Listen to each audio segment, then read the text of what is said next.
মসজিদে নববীতে আল্লাহ রসুল সাল্লাল্লাহু আলাইহি ওয়াসাল্লাম নামাজের ইমামতি করছেন। আল্লাহু আকবার বলে সালাত শুরু করলেন, রুকু করলেন। রুকু থেকে মাথা তুলে আল্লাহ রাসূল সাল্লাল্লাহু আলাইহি ওয়াসাল্লাম বললেন, সামি আল্লাহু লিমান হামিদা। পেছনে থাকা সাহাবারা, মুসল্লিরা পড়ে উঠল, রব্বানা ওয়ালাকাল হামদ। ফিসফিস করে এক সাহাবী বললেন, হামদান কাসীরান তাইয়িবান মুবারাকান ফি। উনি ছাড়া এটা কেউ পড়ে নাই, শুধু উনিই পড়লেন। সালাত শেষে আল্লাহ রাসূল সাল্লাল্লাহু আলাইহি ওয়াসাল্লাম জিজ্ঞেস করলেন, আমি যখন সামি আল্লাহু লিমান হামিদা বলে মাথা তুলেছি, সব সাহাবারা পড়েছে রব্বানা ওয়ালাকাল হামদ, কে যেন অতিরিক্ত বাড়িয়ে পড়েছে হামদান কাসীরান তাইয়িবান মুবারাকান ফি। কে পড়েছো? দাঁড়াও। দাঁড়ায় না, ভয়ে। আল্লাহ রাসূল সাল্লাল্লাহু আলাইহি ওয়াসাল্লাম অভয় দিলেন। তারপর সে সাহাবী হাত তুললেন, বললেন, ইয়া রাসূলুল্লাহ, এই অতিরিক্ত 4টা তাসবিহ আমি পড়েছি। আল্লাহ রাসূল সাল্লাল্লাহু আলাইহি ওয়াসাল্লাম বললেন, কেন পড়েছো? আমি তো শিখাই নাই, কই পেলে? সাহাবী বলল, ইয়া রাসূলুল্লাহ, আল্লাহর তাসবিহ আমার কম পড়তে ভাল লাগে না, আমার পড়তে মনে চাই বেশি বেশি। তাই নিজ থেকে এটা বানিয়ে, যেহেতু চমৎকার অর্থবোধক, অর্থ সুন্দর, আমি নিজ থেকে বানিয়ে পড়েছি। আল্লাহ রাসূল সাল্লাল্লাহু আলাইহি ওয়াসাল্লাম বললেন, ভয় নেই, তোমরা দেখোনি, আমি দেখেছি সালাতরত অবস্থায়। আল্লাহ রাসূল ইরশাদ করলেন, বিদআতাও ওয়া 30 মালাইকা, 30-এরও অধিক ফেরেশতাকে আমি দেখেছি, ইয়াবতাদিরুনাহা আইয়ুহুম ইয়াকতুবু আউওয়ালা, কে কার আগে তোমার এই অতিরিক্ত 4টা তাসবিহর সওয়াবটা আল্লাহর আরশে পৌঁছে দিবে, এ নিয়ে আকাশে ফেরেশতারা প্রতিযোগিতা করছিল। এজন্য আল্লাহর প্রশংসাকে আমরা কম কম করব না বেশি বেশি? আল্লাহর নেয়ামতের শুকরিয়া আদায় করে শেষ করা যাবে? ওয়া ইন তাউদ্দু নি'মাতাল্লাহি লা তুহসুহা, তোমরা যদি গুনতে শুরু করে দাও যে আল্লাহ কত নেয়ামত দিয়েছে, গুণে শেষ করা যাবে না। এজন্য সব সময় প্রশংসা করতে হবে একজন সত্তার, তিনি কে? লা ইন শাকারতুম লা আযীদান্নাকুম ওয়া লা ইন কাফারতুম ইন্না আযাবি লাশাদীদ। যদি আমি আল্লাহ শুকরিয়া করো, আমি আল্লাহ তোমাদেরকে নেয়ামত বাড়িয়ে দেব। আর যদি নাশুকরি করো, তাহলে জেনে রেখো আমার আযাব বড় ভয়ঙ্কর। আমি আল্লাহ সব সময় ধরি না, ধরলে ধরে ধরে ধরে না, ধরলে আল্লাহ ছাড়ে না, খবরদার। এজন্য আমরা যেন নাফরমানি বাদ দিয়ে ভালো হয়ে যাই। যাহারাল ফাসাদু ফিল বাররি ওয়াল বাহর বিমা কাসাবাত আইদিন নাস। জলে স্থলে যে ফাসাদ, অশান্তি, অগ্নিকাণ্ড, জলোচ্ছ্বাস, এগুলো আমাদের হাতের কামাই। এগুলো কার হাতের কামাই? আমাদের। আমরা যদি আল্লাহওয়ালা হয়ে যাই, আসমান জমিনের সব বরকতের দরজা খুলে দিবে কে? আর তা না হলে আযাব আর গজব আমাদেরকে পাকড়াও করবে। এমন এমন আযাব আমাদের সমাজে এখন আসছে, আগে এগুলোর নামও শুনি নাই, ঠিক কিনা? গত কয়েক মাস আগে আমি তখন মালয়েশিয়া, পত্রপত্রিকায় দেখলাম যে ডেঙ্গু জ্বরে মানুষ মইরা সব শেষ বাংলাদেশে, তাই না? জলজন্ত তাজা তাজা প্রাণগুলো আমরা হারালাম ডেঙ্গু জ্বরে। জ্বরের নাম কি? সবাই বলেন। মশার নাম কি? মশাও ডেঙ্গু? মশার নাম? জ্বরের নাম? আগে শুনছি, আমার দাদারা শুনছিল, আমার নানীরা শুনছিল এগুলা না। এই যে একটার পর একটা আসে। কিছুদিন আগে আসছে বুলবুল, না? কি নাম এটার? বুলবুল, ঘূর্ণিঝড় বুলবুল। তার আগে আসছিল নার্গিস, তার আগে আসছিল মহাসেন, আছে না নাই? এগুলো আমাদের হাতের কামাই। এজন্য পথ দুইটা, একটা ডান দিকে চলে গিয়েছে, এটা চলে গিয়েছে জান্নাতে, আর একটা বাঁ দিকে, এটা চলে গিয়েছে জাহান্নামে। জান্নাতের একটা পথ, জাহান্নামের আরেকটা পথ। So now the decision is yours. সিদ্ধান্ত আমাদের, সিদ্ধান্ত আপনাদের। আপনি কোন পথে যাবেন, ডানে না বায়ে? আর আওয়াজ করে বলেন। ডানে আছে ক্ষমা, আর আছে জান্নাত। ওয়াসারিউ ইলা মাগফিরাতিন মির রাব্বিকুম ওয়া জান্নাতিন আরদুহা আস-সামাওয়াতু ওয়াল আরদ উইদ্দাত লিল মুত্তাকিন। তোমরা ক্ষমার দিকে ছোট, জান্নাতের দিকে ছোট, জান্নাত কামাইয়ের প্রতিযোগিতা করো। রব্বে কারীমের যে লিস্ট আছে, ওই লিস্টে ক্ষমাপ্রাপ্ত বান্দাদের কাতারে নিজের নাম তোলো। আল্লাহ বললেন ডান দিকে যাওয়ার জন্য, জান্নাতে যাওয়ার জন্য প্রতিযোগিতা করো। আমরাও প্রতিযোগিতা করি, তবে জান্নাতের জন্য না, ঠিক কি না? কিসের জন্য প্রতিযোগিতা করি আমরা? হ্যাঁ, টাকা কামানোর, আর হ্যাঁ ক্ষমতা, আমার এলাকা, আমার বাড়ি, আমার গাড়ি খায়া ফেলামু, আসরা নাই? কিসের বাড়ি তোর? কিসের ক্ষমতা তোর? ক্ষমতার মালিক একজন, চিল্লায় বলো তিনি কে? পরের জায়গা পরের বাড়ি ঘর বাঁধিয়ায় আমি রই, আমি তো সেই ঘরের মালিক নই। পরের জায়গা পরের বাড়ি ঘর বাঁধিয়ায় আমি রই, আমি তো সেই ঘরের মালিক নই, ঠিক কি না? যে বাড়িতে আমি থাকলাম, আগে থাকতো আমার দাদা, তারপরে দাদার দাদা, আমি মরে গেলে থাকবে আমার ছেলে, তারপরে থাকবে আমার নাতিপতি। তো এটা আমার বাড়ি হইলো কেমনে? আসল মালিক তো একজন, তিনি কে? কত টাকা দিয়ে ফ্ল্যাট কিনলাম, বাড়ি বানালাম, ইটালি থেকে টাইলস এনে গোসলখানাটা তৈরি করলাম, আমার জীবনের শেষ গোসলটা কি ওই গোসলখানায় হবে? চিল্লায় বলেন। এজন্য আসল ঘর হচ্ছে কবরের ঘর। কিন্তু আমরা এই মরিচিকার পেছনে ছুটে বেড়াই, ধোকা, এটা একটা ধোকা। সবাই ব্যস্ত, সুপার বিজি, খুব ব্যস্ত। কি জন্য তুমি ব্যস্ত জানে না? মরিচিকা কাসারাব, মরিচিকা, ধোকা, লালসা। বল তুসিরুনাল হায়াতাদ দুনিয়া ওয়াল আখিরাতু খায়রু ওয়া আবকা। তোমরা দুনিয়ার জীবনকে প্রাধান্য দাও, কিন্তু আখিরাত হচ্ছে শ্রেষ্ঠ এবং স্থায়ী। কথাটা কার? এজন্য প্রতিযোগিতা যদি করতে হয়, আখিরাত কামানোর প্রতিযোগিতা করব, ঠিক কি না? কিন্তু আমরা করি ক্ষমতা অর্জনের প্রতিযোগিতা, ক্ষমতার দাপট দেখানোর প্রতিযোগিতা, ক্ষমতার লড়াইয়ে টিকে থাকার প্রতিযোগিতা। সব আমার আমার, এই আমার আমার কথাটা খুব খারাপ। এখন থেকে আমার না বলে আমাদের বলবেন। কি বলবেন? আমাদের। তাহলে অহংকার একটু কমবে। মানুষের অহংকার থাকা উচিত না। হাল আতা আলাল ইনসানি হিনুম মিনাদ দাহর লাম ইয়াকুন শাইআম মাযকুরা। মানুষ কি তার সৃষ্টির দিকে একটু নজর করে তাকায় না? সে কি ছিল? সৃষ্টির শুরুতে সে উল্লেখ করার মতো কিছুই ছিল না।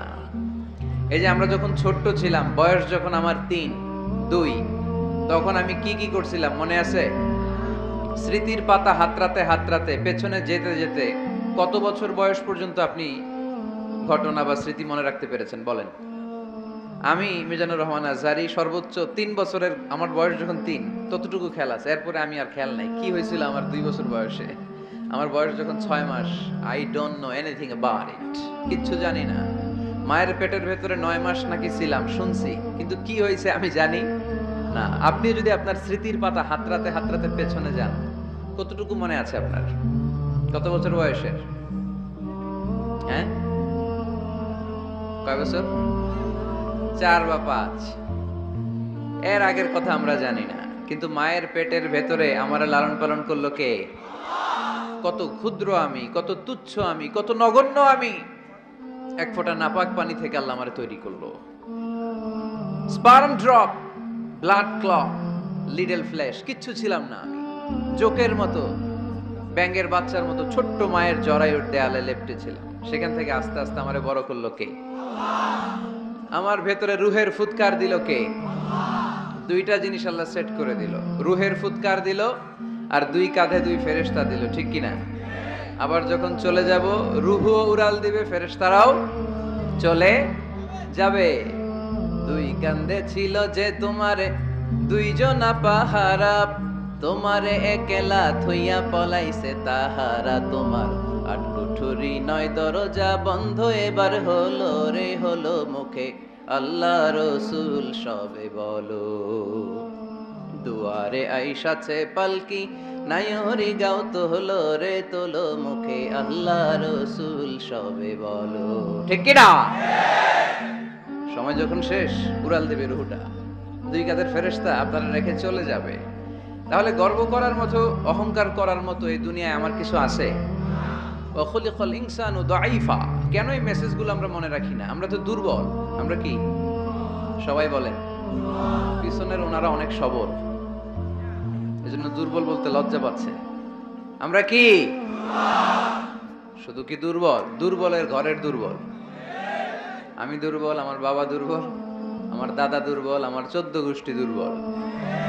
এজন্য আমরা দুর্বলের ঘরের। এই মাহফিলের পেছন থেকে কেউ যদি বলে হুজুর সাপ, কি বলছে? আসলে সাপ নাই, খালি কইছে সাপ। এরপরে মুজাহিদদেরকে আর খুঁজে পাওয়া যাবে না, সব দৌড়। সাপ বাদ দেন, বাবা ব্যাং চিনেন? চিনেন না?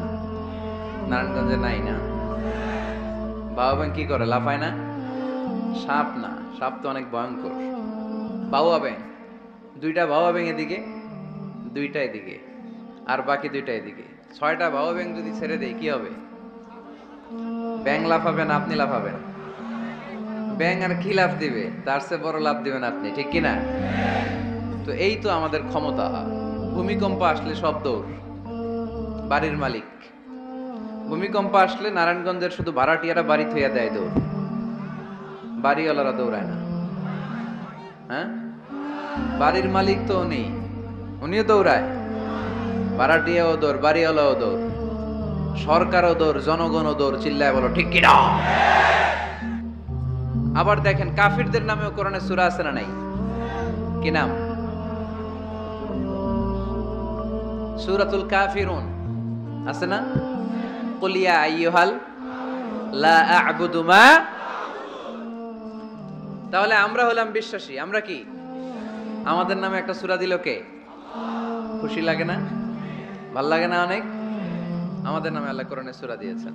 আবার আমাদের বিরোধী যারা কাফির, তাদের নামে আল্লাহ সূরা দিলেন। আরেকটা শ্রেণী আছে, মুমিনও না কাফিরও না, মাঝামাঝি। কি নাম? মুনাফিক। তাদের নামেও সূরা আছে না নাই? সূরাতুল মুনাফিকুন। এরা বড্ড ভয়ঙ্কর। মুনাফিকের চেয়ে কাফের ভালো, মুনাফিকের চেয়ে হিন্দু ভালো, মুনাফিকের চেয়ে খ্রিস্টান ভালো। কারণ কেউ যদি কাফের হয়, আমরা জানি ও কাফের, ও ইসলামের শত্রু, এটা জানি, ওর ব্যাপারে সচেতন। কিন্তু মুনাফিক, সে বলে মুসলিম কিন্তু ভিতরে ভিতরে মুনাফিক। ঝামেলা আছে না নাই? ভিতরে এক বাইরে আরেক, তার নাম মুনাফিক। ভিতরে এক বাইরে আরেক, তার নাম। ডবল স্ট্যান্ডার্ড মেনটেন করে, দুমুখো সাপ, এদিকেও আছে ওদিকেও আছে, এদিকেও যায় ওদিকেও যায়, এদিকেও নাই ওদিকেও নাই। নেহি এদার নেহি ওদার, তার মিয়ান মে সাদার বাদার। আছে না? উপর দিয়ে ফিটফাট, ভিতর দিয়ে সদরঘাট। উপর মে পাক সাফ, আন্দার মে খালাত মালাত। উপরে অনেক পাক সাফ, ভিতরে ঝামেলা। এরা মুনাফিক। যেদিকে বৃষ্টি এদিকে ছাতা ধরে, যখন যার কাছে টাকা পয়সা আছে তারে তেল মারে। আছে না নাই? আমরা মুনাফিক হতে চাই? আমরা মুমিন হতে চাই কি চাই না? মুমিন হয় কখন? যখন তার বিশ্বাস থাকে, ঠিক কিনা? আল্লাহ বিশ্বাস, আখিরাতে বিশ্বাস। এই বিশ্বাসটা কিন্তু অনেক দামি। টাকা দিয়ে বিশ্বাস কেনা যায় না। আমরা আল্লাহর উপর বিশ্বাস রাখি, আখিরাতে বিশ্বাস রাখি, নবী রাসূলদের উপর বিশ্বাস রাখি, তাই আমরা মুমিন। বিশ্বাসটা অনেক দামি। ঈমান যার মধ্যে থাকে সে হচ্ছে মুমিন। আমল পড়ে, আগে ঈমান। আগে কি? ঈমান হচ্ছে সংখ্যা, আমল হচ্ছে শূন্য। এখন ঈমান নাই, আপনার আছে শুধু আমল।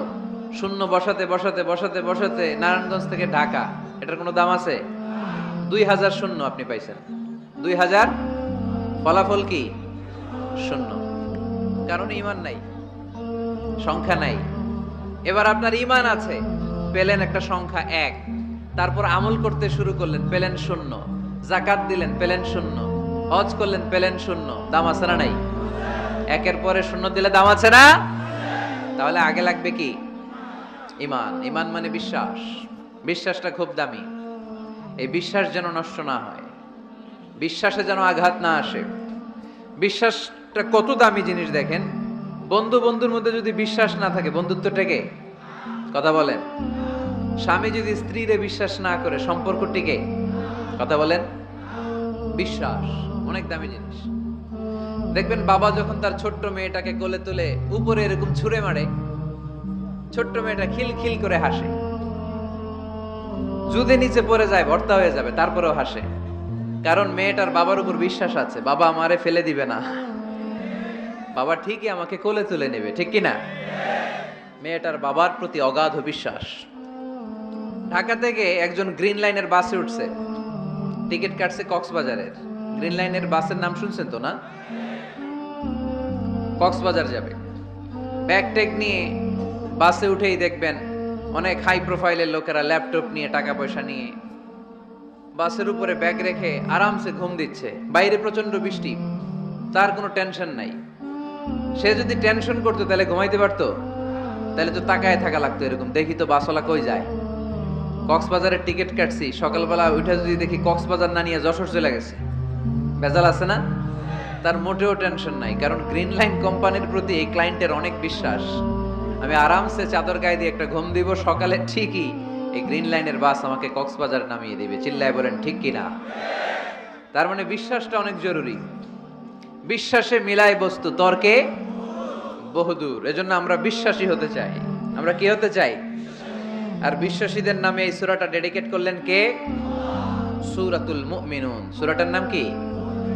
আরো জোরে বলেন, কি নাম? সূরাতুল মুমিনুন।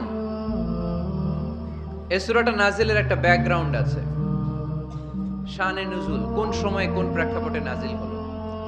এটা শুনলে সূরার তাফসীর বুঝতে আমাদের সুবিধা হবে। আল্লাহ রাসূল সাল্লাল্লাহু আলাইহি ওয়াসাল্লাম সাহাবাদেরকে নিয়ে বসা, হঠাৎ করে ওমরে ফারুক মৌমাছির আওয়াজ শুনতে পেলেন, বন বন বন বন আওয়াজ। হাদিসটা এসেছে মুসনাদ ইবনে আহমদ ইবনে হাম্বালে, সুনানি তিরমিজিতে। বন বন মৌমাছির যখন আওয়াজ, ওমরে ফারুক মৌমাছি খুঁজতে আরম্ভ করলেন, কিন্তু কোনো মৌমাছি উনি খুঁজে পান না। তখন উনি বুঝতে পেলেন আসলে এটা মৌমাছি না। এখনই আল্লাহ রাসূল সাল্লাল্লাহু আলাইহি ওয়াসাল্লামের উপর কোরআনের আয়াত নাজিল করতেছে কে? অনেকগুলো পদ্ধতিতে আল্লাহ রাসূল সাল্লাল্লাহু আলাইহি ওয়াসাল্লামের কাছে কোরআন এসেছে। আমরা তো মাগনা মাগনা কোরআন পাইছি, সুন্দর করে এমদাদিয়া কোম্পানি ছাপাই দিছে, আব্বা কিনা বাসায় নিয়ে আসছে, এবার আমি রমজান মাসে কোরআনের খতম দেই। আহা, আল্লাহ রাসূল সাল্লাল্লাহু আলাইহি ওয়াসাল্লাম কি এত সহজে কোরআন পেয়েছে? না, অনেক কষ্ট করে তিনি কোরআন রিসিভ করতেন। মিসলা সালসালাতিল জারাস, মাঝে মাঝে ঘন্টার ধ্বনির মতো কোরআন নাজিল হতো। প্রাইমারি স্কুল ছুটি হলে দপ্তরি ঘন্টা বাজায় না, ধাম ধাম বিকট আওয়াজ হয়। এরকম আওয়াজে যখন কোরআন নাজিল হতো, আল্লাহ রাসূল সাল্লাল্লাহু আলাইহি ওয়াসাল্লাম কোরআন রিসিভ করতে যেয়ে ঘেমে যেতেন শীতের রাতে। আজকে একটা শৈত্য প্রবাহ গেছে না, প্রচন্ড শীত। দুপুরবেলা আমার প্রোগ্রাম ছিল কিশোরগঞ্জের, কি নাম, পাকুন্দিয়া। প্রচন্ড শীতে লোকজন কাঁপছিল। আপনাদের তো প্যান্ডেল আছে, ওদের প্যান্ডেলও ছিল না, খোলা ময়দানে লক্ষ লক্ষ মানুষ। এই প্রচন্ড শীতের রাতে আম্মা জান আয়েশা রাদিয়াল্লাহু তাআলা আনহা উনি কাঁপতেন, আর এই কোরআন রিসিভ করতে যে বিষ্ণু নবী সাল্লাল্লাহু আলাইহি ওয়াসাল্লাম ঘামতেন। সুবহানাল্লাহ বলতে পারলেন না? এত কঠিন ছিল ওহি রিসিভ করা। ইন্না সানুলকি আলাইকা কাওলান সাকিলা। নবী হে, এই কোরআনের বাণীটা অনেক সাকিল, ভারী। এত ভারী, ওটের উপর বসে থাকা অবস্থায় যখন কোরআন নাজিল হতো, তখন রাসূল সাল্লাল্লাহু আলাইহি ওয়াসাল্লাম যে ওটের উপর বসে আছেন, ওটের পা গুলো জমিনে গেড়ে যেত। ঘোড়ার উপর বসে থাকা অবস্থায় কোরআন নাজিল হলে ঘোড়াটা দাঁড়ানো থেকে বসে যেত। মাঝে মাঝে সাহাবাদের গায়ে হেলান দিয়ে পায়ের মধ্যে মাথা রেখে রাসূল সাল্লাল্লাহু আলাইহি ওয়াসাল্লাম শুয়ে থাকতেন। এক সাহাবীর পায়ে মাথা রেখে আল্লাহ রাসূল সাল্লাল্লাহু আলাইহি ওয়াসাল্লাম শুয়ে আছেন, তিনি টেরই পাচ্ছেন না। হঠাৎ করে কোরআনের আয়াত নাজিল হতে লাগলো। সাহাবী বললেন, হঠাৎ করে আমি টের পেলাম বিশ্বনবীর মাথাটা অনেক ভারী হয়ে গেল। আমার মনে হচ্ছে যে রাসূল সাল্লাল্লাহু আলাইহি ওয়াসাল্লামের মাথার ভারে আমার পায়ের হাড়টি ফেটে খান খান হয়ে যাবে। সুবহানাল্লাহ পড়েন। তো এই কঠিন কোরআন যখন রাসূল সাল্লাল্লাহু আলাইহি ওয়াসাল্লাম রিসিভ করতেন, তিনি ঘেমে যেতেন। আবার মাঝে মাঝে সাইয়েদনা জিবরাইল আলাইহিস সালাম সরাসরি ওনার সূরাতে আসতেন কোরআন নিয়ে। হেরা পর্বতে আর সিদরাতুল মুনতাহায়, এই দুই জায়গায় আল্লাহ রাসূল সাল্লাল্লাহু আলাইহি ওয়াসাল্লাম সাইয়েদনা জিবরাইল আলাইহিস সালামের মূল আকৃতিতে ওনাকে দেখতে পেয়েছিলেন। মাঝে মাঝে স্বপ্ন যোগে আসতো এই ওহী। পর্দার আড়াল থেকে মেরাজের রাতে তিনি পেয়েছেন ওহী। মাঝে মাঝে ইউলকা ফি কুলুবি রাসূলিল্লাহ, আল্লাহ রাসূল সাল্লাল্লাহু আলাইহি ওয়াসাল্লামের অন্তরে ওহী ঢেলে দেয়া হতো। আর মাঝে মাঝে মিসলা সাউতিন নাহাল, মৌমাছির ভনভন ভনভন আওয়াজের মতো কোরআন নাজিল করতো কে? ভনভন আওয়াজ দেখে ওমরে ফারুক বুঝলেন এটা আসলে মৌমাছি না, কোরআনের আয়াত। কোরআনের আয়াত নাজিল শেষ, আল্লাহ রাসূল সাল্লাল্লাহু আলাইহি ওয়াসাল্লাম চেহারা ঘুরিয়ে সাহাবীদের দিকে মুখ করে বসলেন আর বললেন, এইমাত্র সূরাতুল মুমিনুনের শুরুর দিককার আয়াতগুলো আমার কাছে নাজিল হয়েছে। এখানে আল্লাহ তাআলা মুমিনের 7টি গুণের কথা বলেছে। কয়টি? সবাই বলতে হবে, কয়টি গুণ? আল্লাহ রাসূল বললেন, মান আকামা হুন্না দাখালাল জান্নাহ। এই 7টা গুণ যে মানবে আল্লাহ তাআলা জান্নাতুল ফেরদাউসের মালিক বানায় দিবে। আজকে এই 7টা গুণের ব্যাপারে আমরা জেনে যাব ইনশাআল্লাহ। পড়ি, আর জোরে পড়ি ইনশাআল্লাহ। আর যদি আপনাদের কষ্ট হয় ওঠা বসা করবেন না, হাত তুলে দাঁড়িয়ে যাবেন, বলবেন হুজুর কষ্ট হচ্ছে। দুই একজনের কাছ থেকে শুনলেই দোয়া করে বিদায়, সংক্ষেপ করে দিবেন ইনশাআল্লাহ। মাইকের সাউন্ডে আমি প্রাণ পাচ্ছি না। আমি বলতেছি একটু ইকো দিয়ে দেখো প্রাণ পাওয়া যায় কিনা। একটু ইকো দাও তো দেখি, বেশি দিও না, আবার একটু দাও। দুর্বল সাউন্ড, দুর্বল। প্রতি রাতে আমাদেরকে কথা বলতে হয়। সাউন্ড সিস্টেম যদি ডিজিটাল সাউন্ড সিস্টেম না হয়, দুর্বল হয়, আমাদেরকে শাউট করতে হয়। একদিনের জন্য শাউট করে আমার গলা ভাঙলে আমার জীবন ধন্য, সমস্যা নাই। কিন্তু আমার তো একদিন না। নোয়াখালীর লোকেরা কয় হুজুর আন্নে গো একদিন, আঙ্গো ব্যাগ দিন। মানে আপনাদের একদিন হইলো আমাদের ব্যাগ দিন, মানে প্রতিদিন। কি হইছে? সাপ কই? বসো বসো। তাহলে মুমিনের কয় গুণ? গলায় আওয়াজ নাই। কয়টা গুণ? এই শেষ পর্যন্ত এরকম আওয়াজ লাগবে আমার। আওয়াজ তোলা যাবে? মাশাআল্লাহ।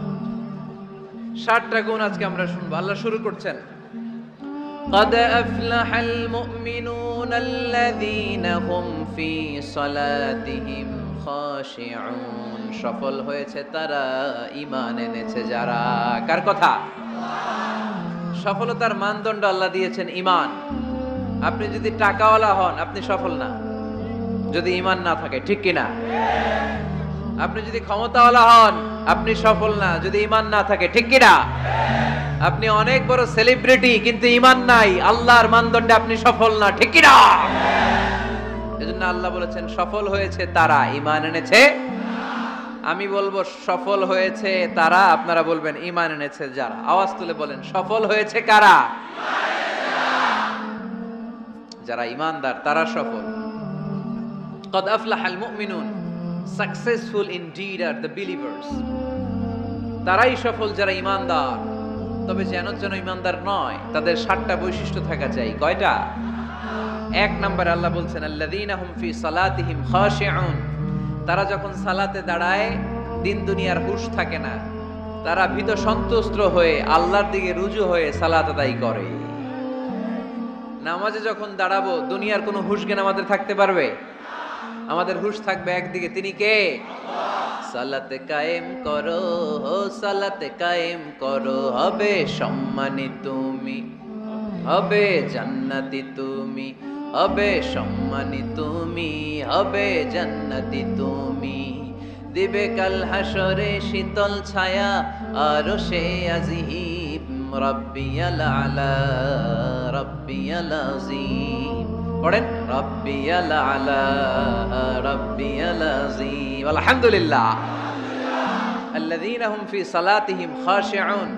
শুরু হয়ে গেল মুমিনদের 7টি বৈশিষ্ট্যের আলোচনা। 1 নম্বর বৈশিষ্ট্য হচ্ছে মুমিনরা যখন নামাজে দাঁড়ায় দিন দুনিয়ার হুঁশ থাকে না, তাদের চিন্তা, তাদের ধ্যান চলে যায় একদিকে, তিনি কে? সাইয়েদনা আলী রাদিয়াল্লাহু তাআলা আনহু যুদ্ধের ময়দানে মারাত্মকভাবে জখম হলেন, আহত হলেন। পায়ের ভেতরে জিহাদের ময়দানে তীর ঢুকে গেল, তীর কেউ টেনে বের করতে পারে না। এতটাই জখম হয়েছে, তীর ধরে টান মারলে তিনি চিৎকার মারে। বিশ্বনবী দেখলেন অবস্থা বেগতিক। আল্লাহর হাবিব বললেন তীর ধরে টানাটানির দরকার নাই, যেহেতু টান মারলে ব্যথা পায়, ছেড়ে দাও, আজান দাও। বেলাল তুমি আজান দাও, একামত দাও। এক সাহাবীরে বললেন আমি যখন নামাজে দাঁড়াবো, আলী যখন নামাজে দাঁড়াবে, নামাজরত অবস্থায় তুমি তোমার নিজের দায়িত্বে আলীর পায়ের ভেতর থেকে তীরটা টেনে বের করে ফেলবা। আজান দেয়া হলো, একামত হলো, বিষ্ণু ইসলাম নামাজ পড়তে শুরু করলেন। সাইয়েদনা আলী রাদিয়াল্লাহু তাআলা আনহু নামাজে দাঁড়ালেন। ওই সাহাবী দাঁড়ান নাই, বিশ্বনবীর পরামর্শ অনুযায়ী কাতারের ভেতর দিয়ে যে বিশ্বনবীর মেয়ের জামাতা সাইয়েদনা আলী রাদিয়াল্লাহু তাআলা আনহুর পা থেকে টান মেরে তীর বের করেছে। টান দিয়ে তীর খোলা হয়েছে, কিন্তু সাইয়েদনা আলী মুহূর্তের জন্য টের পান না। আগে টান মারতেছে, ব্যথা পায়, চিৎকার মারে, চিৎকার মারে, কিন্তু সালাত অবস্থায় টান মেরে তীর বের করেছে, উনি টেরই পান নাই। আল্লাহু আকবার। তার মানে যখন নামাজে তিনি দাঁড়িয়েছেন, দিন দুনিয়ার হুঁশ তার ছিল না।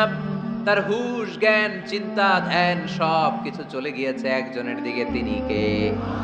এজন্য বিশ্বনবী বলতেন, আন তা'বুদাল্লাহা কাআন্নাকা তারা ফাইন লাম তাকুন তারাহু ফাইন্নাহু ইয়ারাক। এমন ভাবে নামাজ পড়বে, মনে করবে তুমি আল্লাহকে দেখে দেখে নামাজের মুসল্লায় আছো। ঠিক কি না? যখন নামাজ পড়বা ভাববা তুমি আল্লাহকে দেখছো। আর যদি এটা কষ্ট হয়, অ্যাট লিস্ট এটা ভাবো যে আল্লাহ তোমায় দেখছে। আমাদেরকে দেখে কে? আমি যে নামাজ পড়ি দেখে কে?